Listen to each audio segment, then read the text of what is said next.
Good evening, and welcome to the show. This is the First Amendment, historically speaking. I will be your host. My name is Frederick Douglass Dixon, and today we have a very interesting topic, and we have two young men who were willing to join us. And we're going to today talk about some things in the community that have recently been in the air, and some things that we want to clear up, so we brought in our experts. To my immediate right, I have Gus Woods, and to my immediate left, I have Mr. Curtis Kelly. Both of these young men have given their lives as young men to revolution, as well as to make sure that future generations will have what we know as a guideline or some sort of traditional connection to what we know as organization. So I'm very pleased to have both of these young men, and if you guys could go ahead, Gus, you can start and just introduce yourself and give us a small background. Okay, well, Gus Wood. I'm a third-year PhD student in the Department of History and African American Studies. My research looks at African American working class history in Atlanta from 1970s to current day, and particularly I'm looking at how black communities form, how they sustain, and how they form resistance movements against racial capitalism in the forms of housing struggles, labor struggles, and also police brutality or state-sponsored violence. And I'm looking at it from a theoretical framework of Huey P. Newton's intercommunalism, in that we are a black community that is dominated by the American capitalist empire, and how communities and struggles must survive before the oncoming revolution comes. So I'm basically putting a decolonizing aspect on black struggle within the urban South. And yeah, so a member of the Black Students Revolution, among other things in the community as well. So. Excellent. Using Huey P. Newton's framework is very unique in itself, and I think it's timely. And I think one thing that we've learned, that those who do not master their history are bound and doomed to repeat it. So having knowledge of that, God willing, will enlighten some young person who will eventually understand a little better to think for themselves. And to my immediate left, Mr. Curtis Kelly the third. Am I correct? That's correct. All right, Curtis Kelly the third. If you could give us just an overview, Curtis. Yes, like Fred Dixon said, my name is Curtis. I am now going by Curtis Ture. I'm I apologize. no, it's fine. I am now organizer within Black Students for Revolution. I am a graduate student at the University of Illinois, second year graduate student in the education college. I am researching critical revolutionary pedagogy and hip hop inside and outside of the classroom. And, just seeking to instill critical consciousness, radicalness, revolutionary consciousness within as many black students, black people as I can. When we talk about these terms, we talk about radical and revolution, and being young black men, and Champaign. Gus is from Atlanta, and Curtis is from a part of Indiana. I mean, just before we get started, where did you guys come up with these thoughts, and what get you to this point to say revolution and radical and Huey P. Newton and some of the things that you guys are thinking about? Can you tell me something that got you where you are? There somebody that you would like to thank, or is it, can we continue in that manner? Well, it's very clear, looking at from a historical standpoint, that we exist in a system that has served to dominate people since its inception in the 1600s. That's clear cut at this point, meaning that the structure was built on a broken foundation, meaning that you cannot simply reform something that is broken. You can't fix it. It has to be destroyed and rebuilt. There has to be a structural transformation from the baseline. And a lot of these ideas, and this idea of a radical, unfortunately, the conservatives and liberals have taken the word radical and placed it incorrectly on terrorist groups, instead of actually looking at, if you see the history, radicals were actually white people during the Reconstruction period, the radical Republicans. But again, that wasn't applied to terrorist groups then. So now they've taken radical and just thrown it out all over the place. But a radical is somebody who believes in working outside of the system and using something different to change something that is wrong. That's all a radical is, and that's very important that we define these terms. A revolution is the same thing. It's a structural change. Right. It comes from the people, and it's from a point of self-determination. And again, a lot of this stuff comes from the works that we've read, from Fanon to Marx to Lenin to CLR James, of course, you know, but we had different people in our lives like Sundiata Chajua, Ruby Mendenhall, Lou Turner, and a lot of these other great scholars that have helped us along the way in understanding what these terms mean and how to use them to lift oppression from oppressed people. Agreed. And when we talk about those of us who've learned from great people, then we are indeed standing on the shoulders of many generations of folks who perhaps gave their lives and sacrifice for what we would be able to be sitting here doing right now. So I agree, Gus, wholeheartedly that we owe that generation to be able to forward it correctly to future generations, even if it costs us our lives. So again, Curtis, continue. Okay. I would say what pushed me in the direction that I'm now heading, that we are now heading, is just the sacrifice, like you said, of the ancestors that came before us, the blood sacrifice that they made toward this movement. It has mandated us to work for our people, work for the liberation of our people, you know, work toward a revolution that can bring about a society focused on justice, because that is certainly what we do not have at this moment.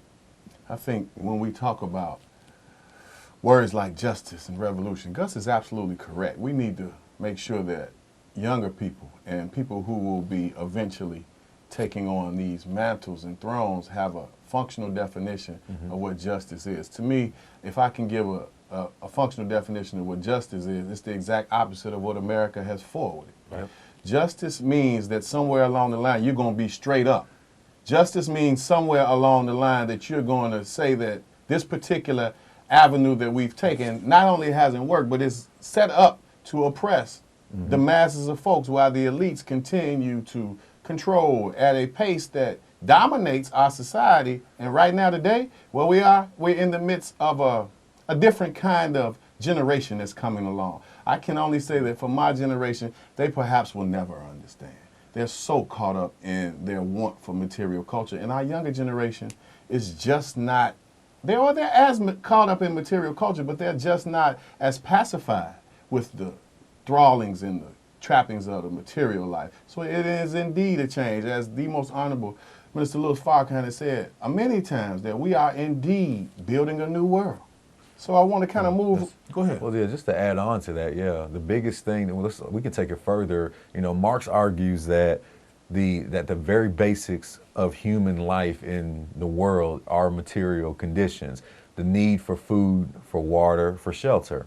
Those are the most important things that people need, and that has led to class struggle being the definition of history. So one of the biggest things that we have to remember is that this idea of revolution is something that is not only inherent in human society because of our fight and struggle for those material conditions that have always been up in the air, but it's also something that is inherent within the African American struggle, particularly because our condition was actually created in struggle as we were taken from our land to labor and be exploited by elites that work to work in agricultural capitalism. So again, the biggest thing that we always want to make sure we recognize in terms of these things, I argue that justice would be a redistribution of wealth so that everybody has the same safety, health, and quality of life to exist in this world. I agree. When we talk about the basics of food, clothing, and shelter, I would add as well safety. Yep. I would add food, clothing, shelter as well. And when we say safety, then we look to what's happening today and what has historically happened from our inception here. And some say 1619, and Gus is a historian, so I'm not sure what date he actually takes. But with the 1619 to 1865, we can use that for now because it's functional. 1619, 1865, Yep. I apologize, it's functional Yep. for today. And if it's proper, then we can start at the beginning. So from the very beginning, if we understand that our safety, meaning those of us who were brought here as perpetual servitude and slaves, then when we look to where we are now, and although the definitions are different, the laws perhaps have changed surfacely, then we still look to food, clothing, shelter, and safety, and we are without safety when we look at some of the things that have just happened in the last 2 years with people being shot down, people being killed and maimed and murdered at the rate that we've never seen before, because what we find is social media and the idea of always being on camera has revealed itself to show that America is indeed, as Frederick Douglass said, false to the past, false to the present, and binds themselves solemnly to be false to the future. It's at the. I'm glad that Brother Fred brought that up. As of yesterday, we've had more shootings, more mass shootings in this country than days in the year 2015 already. We're up to 356 mass shootings where 4 or more people were killed in one space in this country versus 320. I think we're in 332 days now, 333 days. So again, we're having multiple mass shootings at an alarming rate, and a lot of this is founded in Americans' capitalist domination culture. I mean, if we're really going to have conversations about this and about what's happening in this country, we have to start from the foundations of the political economy. Right. The only reason why these things are existing is because America wants to continue to dominate, not just in this community, but also in multiple communities outside the country where black and brown people are gunned down by drones and other military forces. So again, this is as H. Rap Brown said, as American as cherry pie. Right. I recently saw a graphic that it was a crosscut of an iceberg at sea. Now what you could see over the water was part of the iceberg that said terrorism. Now the larger part that was under the water that you couldn't see from the surface was imperialism.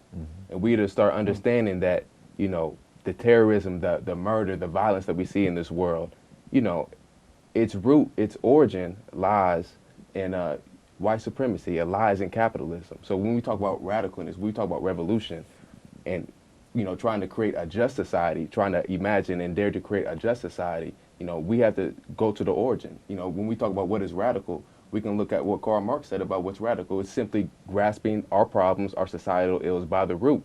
And if you grasp it by the root, then you have no choice but to confront capitalism. You have no choice but to confront white supremacy and how it's embedded in all these European nations in the United States of America. Well, as one who really believes that in humanity, there's something that's a thrust in all of us to be free. There's something that's innate with a woman to be able to create and care for a child. As far as human dignity, we have an innate portion of us that wants to be able to see our children survive and prosper far more than we did. So what I find today is a group of people who have become so attuned to the want of material culture that somehow that's been erased. It's very scientific to erase something that is so basic that it comes with all of us. So we're looking at a system of 500 years of what I would say as being one who studies human nature. It's the exact reverse order of what we call divine order. So I want to go straight to the Black Students for Revolution, which is is gaining a lot of popularity and a very popular organization on campus. And if you guys could just tell me what led to the creation of this organization. Okay. What led to the formation of this organization was the fact that when we looked out on our campus, we didn't see a black student organization that was anti-capitalist, that did not fall into the traps of neoliberalism. We didn't see an organization that was anti-patriarchy, and we didn't see an organization that was focused on getting back into the community and organizing radical and pushing radical thought, pushing revolutionary thought in the black community. We didn't see an organization that took these responsibilities head on. So with that fact at hand, we had no choice. We were mandated, like we said earlier, we're mandated by our ancestors. Kwame Ture, spoke about the importance of organization. If you don't see an organization that is aligned with your political ideas, then you must create one. And that's exactly the responsibility that we took on.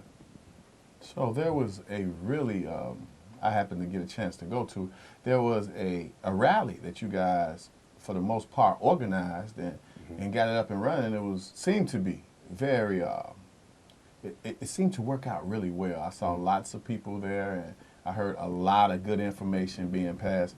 So what occurred during that rally? Was there something that you guys want to make sure that gets out, or something that we should hit specifically? Well, just to start off before I pass it to Gus, I'll talk about the positives real quick. And the positive of the rally was when I looked into the eyes of the black undergraduates and the black graduate students and the black faculty, but specifically I'm talking about the young black students, I saw the fire in their eyes that I have been having within myself for so long, the fire that is burning and telling them that, you know, we are the generation, we are the people that have to change this world and bring justice to this world. So the most positive thing about the rally was the galvanization and the, you know, the push toward organization of radical black students on URUC's campus. The biggest thing that we could have happen at these rallies is two. Number one, the first thing is that we change the ideology, and we push a different style of understanding our social condition. You know, I see the rally as being an area for political education. What happened at the rally was that you talked about, we had analysis of what's going on the campus. We had analysis about the social conditions of African Americans in this country. We had analysis of what's going on in terms of resistance from the ground up. And we had an analysis to understand that we can no longer trust, and we never could trust, the administration or liberal tendencies to indirectly rule us into an eternal colony, which is what we've always been doing, unfortunately. Right. We have to make sure that we understand that there is no means to liberation in working within a broken system. And I think that one of the main things that we did was by having over 200 plus people screaming, "I am a revolutionary," right, is that we were trying to normalize using that rhetoric, because a revolution is a structural change. And the only way the university campus is going to be better for black people is if we change the structure of it, because the structure was made to dominate blacks and to keep us not only pricing us out through tuition hikes, but also to keep us in fear with policing and other racial microaggressions that refuse to be addressed by the university administration. So to create a new ideology and a new strategy of resistance against people, and we use it by acknowledging that black people are foremost, and that we must celebrate ourselves, we must love ourselves, we must celebrate our culture, and we must recognize that it is central to the power that we hold in self-determination. And so what kind of responses did you guys get from this particular outing?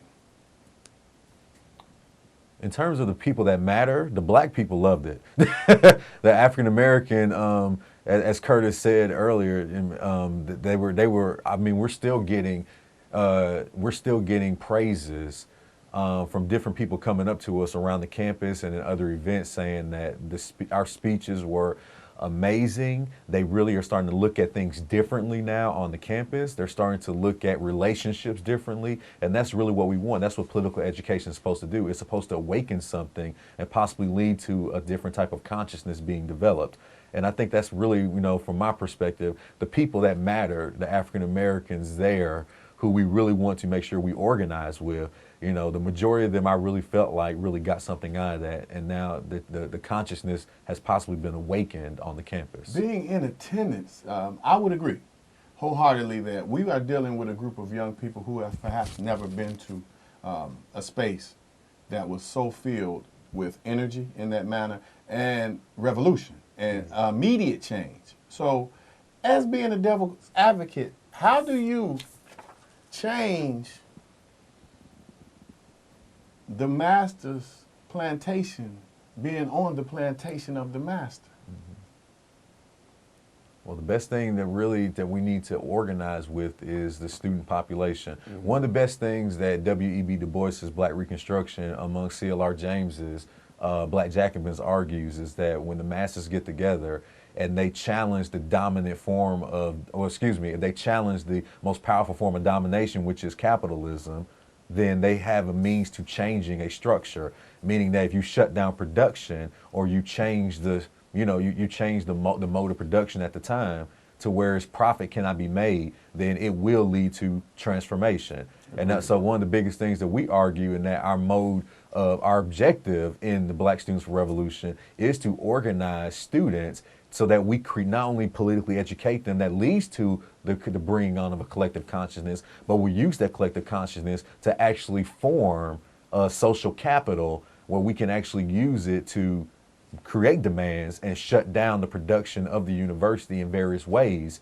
when our demands are not met, to improve the material conditions of black people on the campus, because that is what's central. We're talking tuition, We're talking black jobs for blue collar work on the campus. We're talking about black scholars being on the campus. We're talking about increasing the black student population. We're talking about paying black graduate student workers who are paid horribly. We're talking about health insurance. And these are things that affect, of course, all people on the campus, but of course, as the most oppressed group in American history, black people are affected the worst by these repressive policies that the university uses. So again, we have to use our social capital, which comes from using political education and developing a collective consciousness to shut down parts of the campus that will make them listen to us. We cannot ask to listen to the master. We have to tell him what he's going to do. That's right. My question falls for both of you all. My thought comes from a very classic thought that is taught by the most honorable Elijah Muhammad that says, plain and simple, that you should do for yourself.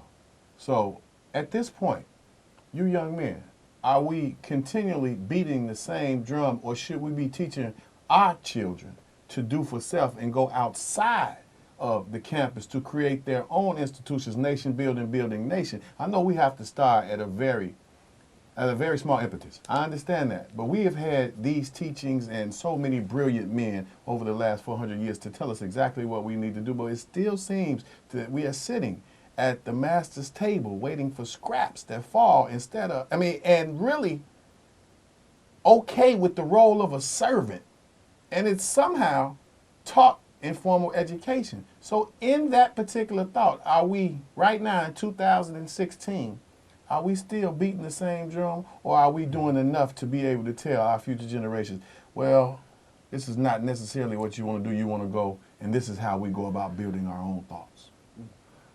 Italian Marxist Antonio Gramsci argues that one of the biggest things that you can do in terms of revolution, and what some that have had revolutions in their past did not do, is attack institutions that control that type of thought and that type of backwardsness, that type of repression. You attack them from the ground up, and you also build your own institutions. And of course, we're talking about the three that have literally failed in doing so for multiple reasons: the media, the churches, and the school system. Mm-hmm. So those are the three biggest institutions that determine the political consciousness of oppressed groups in this country. Sure. And those three institutions have failed, again, for many reasons in doing so. Now, how about this, Gus? Some would say that those systems are working perfectly fine, moving right towards the avenue of success for those who control those particular entities and institutions. So realistically, when Dr. Carter G. Woodson talked about a miseducation of the Negro,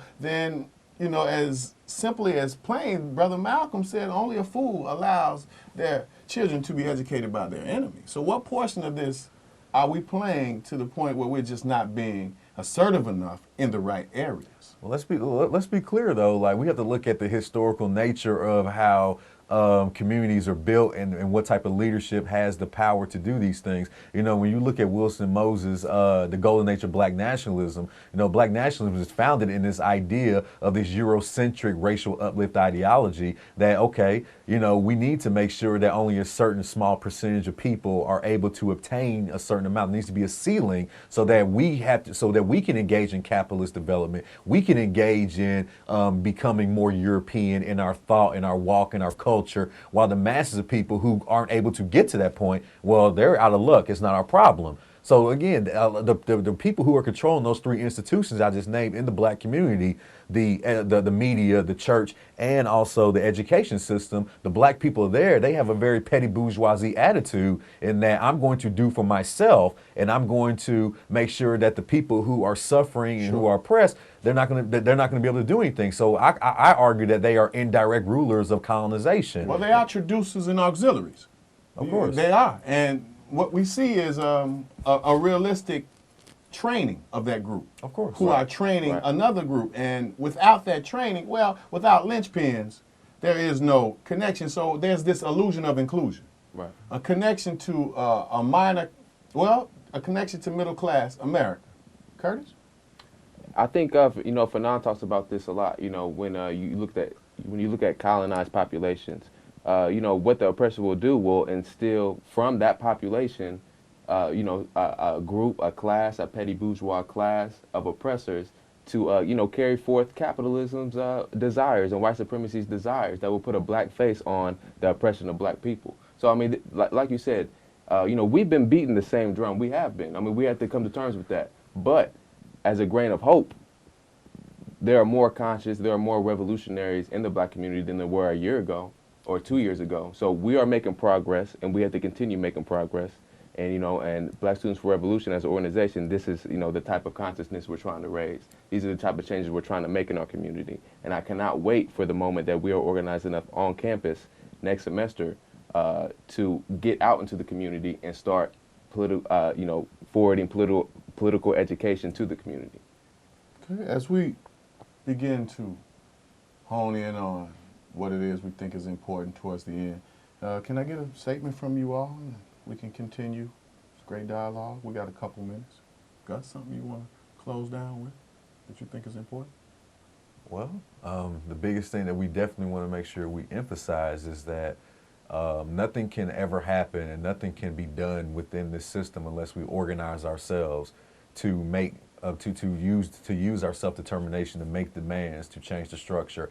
The problem with a lot of movements today is the pseudo-left has taken over and taken the material conditions out of a lot of issues going with identity politics. We have to make sure that material conditions are at the center of everything that we determine, because nothing matters if we're fighting for something that only gets better for a small group of people. The problem as, of course, radicals is that we understand that there is a class consciousness and that there are oppressed groups of people based on their class status and class struggle.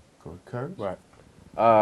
Just going forward from that, I would say, Black Students for Revolution, we're committed to being an intersectional organization, committed to the fight against, oppressions that, lie all over the identity scales, whether it's gender, sex, class, race, all of that. Our oppressor is common, white supremacy and capitalism, that is our oppressor. So, yeah. I want to thank both of you all for this time. I could never thank you all enough. And just to be here in the room with you all, I have to be very honest that it gives old guy hope. It makes me understand that this struggle will continue, and it gives me a tipping point to make sure that I can continue to advance my thoughts, because someone along the line will perhaps be able to benefit from some of these sacrifices that we claim that are very important. So in closing, I say that we are well adjusted to being Americans, but we are ill-adjusted to being black in America. So it is the anomaly. It is now what we call the third twin, the tall midget, or a perfect miracle. It does not exist. So I want to thank both of my guests. I wish you guys luck. You're always free to come on and give us your thoughts. We really appreciate it. And I just want to end by saying, when you see these young men and how serious they are, we understand that there is a chance that future generations will become successful. But I want to point straight to that Uncle Tom, that bootlicking cottonmouth group. We know exactly who you are, and you show your faces all the time. So we are no longer going to allow you on a daily basis to walk your normal paces. Yes, we are on your heels, and yes, it will change. And this is not the 60s, and this is not Dr. King. So I'm not above things that are nonviolent or violent, because dealing with a violent group, sometimes you have to be violent. So I say, this is our very end, and I think I might guess again. And ladies and gentlemen, this information may in no means change your mind, but because truth and you are so very important to me, I just thought you ought to know. I remain with esteem and respect, a distinguished man of color, Brother Frederick Douglass Dixon. Run tell that.